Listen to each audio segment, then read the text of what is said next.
UK inflation has hit a 40-year high at 9%. The figures just released account for the 12 months to April this year. They show the impact of higher energy bills hitting millions of households. Inflation, it's up from 7% in March, so 7 to 9% in not very long. It's not clear where the ceiling for these rises is. Some analysts predicting it will rise irresistibly throughout the course of the rest of the year, and we know not where, or do we?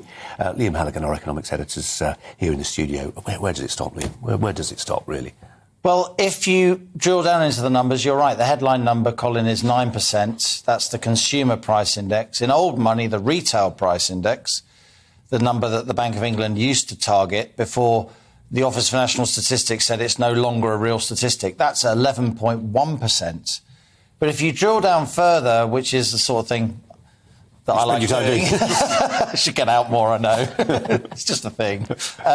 So you look at what's called the PPI, the Producer Price Index.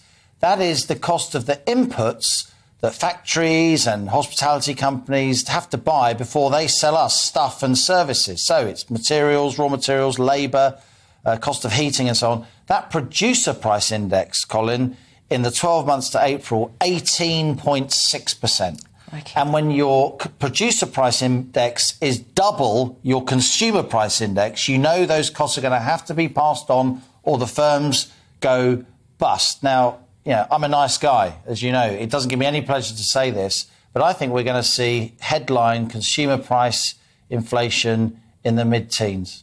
Wow. And when do those... there's a question about how much the numbers matter in the real world. I mean, clearly they set the weather a little bit, don't they?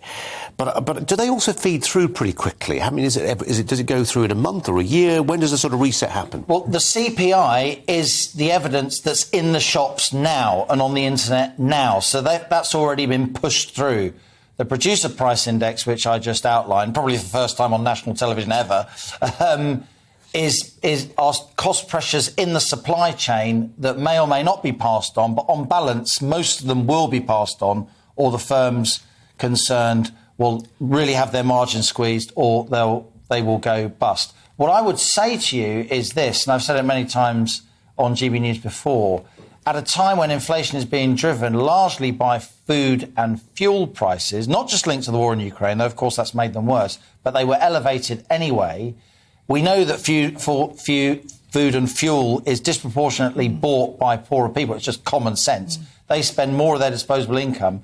I think if you said to a lot of hard-pressed families watching this on television, listening to GB News on the radio, and you told them that their cost of living has gone up by 9, 10 or 11% in the last 12 months, that's a sick joke. For them, it's gone up 20, 30, 40%. And, and that's the issue. I always, just before I come on earlier, I check the Press Association to see what they're reporting. And they've just reported at about 3:45 that petrol, not diesel, petrol has just hit a record high.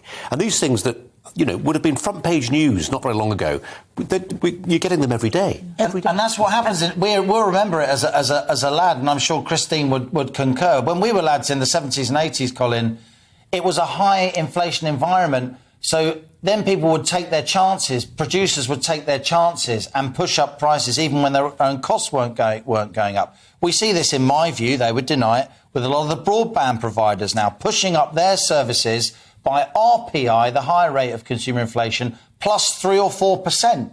We see it also, I think, again, they would deny it, with the big oil and gas companies when they sell us petrol on the forecourts. They're not passing on that 5% fuel reduction that Rishi Sunak gave us at the last spring statement. Again, they would deny it. In my view, the big oil and gas companies, I think they've accepted they're going to get clobbered by windfall tax. They're getting a bit more in while they can. Again, they would deny it. That's my professional opinion. Surely the government should cut the tax on petrol and diesel. I mean, at the moment, half of your... It's about 55%. I thought it was 53, but I absolutely... But he took the 5p off. But wow, thank you. It hasn't been passed on. And then the prices get ratcheted. We like it. The prices get ratcheted up when the oil price goes up, but they don't come down when the oil price comes down. You can plot graphs to illustrate that. I'm not going to use the word prove, illustrate, because, again, these big companies are watching and they would deny. Christine, it's generational, isn't it? I mean, as Liam points out, there was that time in the 70s, inflation was a scourge, people were used to it, it penalised pensioners, and then we had 30 years of just not worrying about it. younger people don't even know what it is. They're about to find out. But I mean, I clearly remember. I wish I had been a lad in the 70s. I was a girl in the 50s almost. But yes, and there's a huge time lag on all this. I mean, when all this quantitative easing was going on, we're back to the governor of the Bank of England being asleep at the wheel. When he was madly down there in the basement printing out money, we are now feeling the whammy on all that. And all these people who were, encouraged to stay at home on furlough, paid to do nothing, it's all coming home to roost, and it's going to get a lot worse. We've got to leave it there. There's no way it can't. We've got to leave it there. Liam, thanks for coming in. Really appreciate it. And Christine, thanks.